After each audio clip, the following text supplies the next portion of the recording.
বর্গীরা বাংলাদেশে বিভিন্ন সময় লুণ্ঠন, হত্যা, অগ্নিসংযোগের মাধ্যমে তারা তাদের স্বার্থ উদ্ধার করত, লুণ্ঠন করত, ডাকাতি করত এবং মানুষকে হত্যা করত। আজকে আমরা দেখেছি ডক্টর মোহাম্মদ ইউনূস সরকার হয়ে গেছে মব ভায়োলেন্সের সরকার। তার মানে মগের মূল্য, বর্গীদের আক্রমণ এবং মব ভায়োলেন্স এখন একাকার। পার্টি কেন্দ্রীয় কমিটির যুগ্ম মহাসচিবের দায়িত্ব পালন করছি। আমরা আগামীকাল ঈদে মিলাদুন্নবী উপলক্ষে একটি দোয়া মাহফিল হবে, সেই ব্যাপারে কেন্দ্রীয় কমিটি এবং বিভিন্ন অঙ্গ সংগঠন বিকেল থেকে আমরা মিটিং চালাচ্ছি আগামীকাল অনুষ্ঠানটিকে সফলকাম করানোর জন্য। ঠিক মাগরিবের পর একটি বিশাল মিছিল জাতীয় পার্টির কার্যালয়ের দিকে ধাবিত হয় এবং সেখানে অল্প সংখ্যক পুলিশ আজকে উপস্থিত ছিল।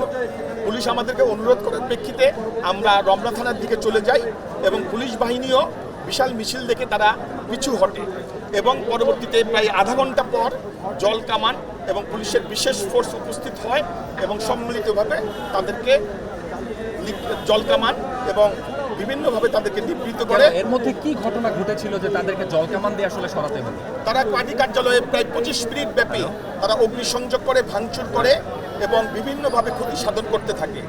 তারা মধ্যযুগীয় বর্বরতার চূড়ান্ত রূপ আজকে পরিলক্ষিত হলো।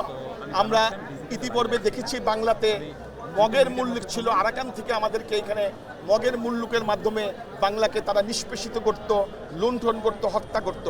এর বাইরে আমরা দেখেছি বর্গীরা বাংলাদেশে বিভিন্ন সময় লুণ্ঠন, হত্যা, অগ্নিসংযোগের মাধ্যমে তারা তাদের স্বার্থ উদ্ধার করত, লুণ্ঠন করত, ডাকাতি করত এবং মানুষকে হত্যা করত।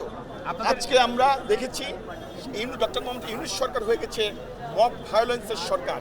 তার মানে মগের মূল্য, বর্গীদের আক্রমণ এবং মব ভায়োলেন্স এখন একাকার। মানে এই মিছিলটা আসলে কারা নিয়ে আসছিল আপনারা? আমরা জানি যে আজকে 22 দলের একটি সমাবেশ ছিল।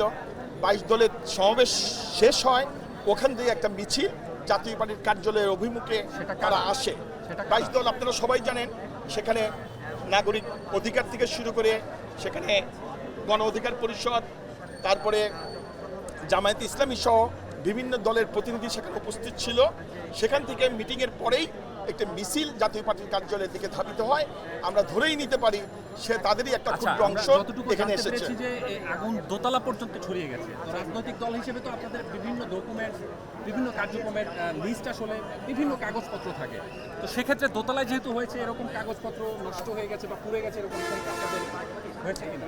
অবশ্যই, যেহেতু এটা কেন্দ্রীয় কার্যালয়, এখানে চেয়ারম্যান স্যারের দপ্তর, এখানে মহাসচিবের দপ্তর, এখানে দপ্তরের যে শাখা সেটাও আমাদের দোতলা, তিনতলা এই দুটি ফ্লোরে অবস্থান করে। যেহেতু দোতলাতে তারা ব্যাপক অগ্নিসংযোগ করে, অগ্নিসংযোগ করলে যা পুড়বে সেটা তো ডকুমেন্টস, ফার্নিচার এসবই পুড়বে। আচ্ছা, এর পাশাপাশি আপনারা যেহেতু নেতাকর্মীরা উপস্থিত ছিলেন, কোনো নেতাকর্মী আহত বা নিহত হওয়ার ঘটনা আপনারা? নিহত হয়নি, কিন্তু আহত হয়েছে কতজন? আনুমানিক 4-5 জন। আমরা পরবর্তী সময় একজ্যাক্ট সঠিক সংখ্যাটা বলতে পারবো। ঠিক আছে, ওকে, ধন্যবাদ। যেমনটি শুনলেন।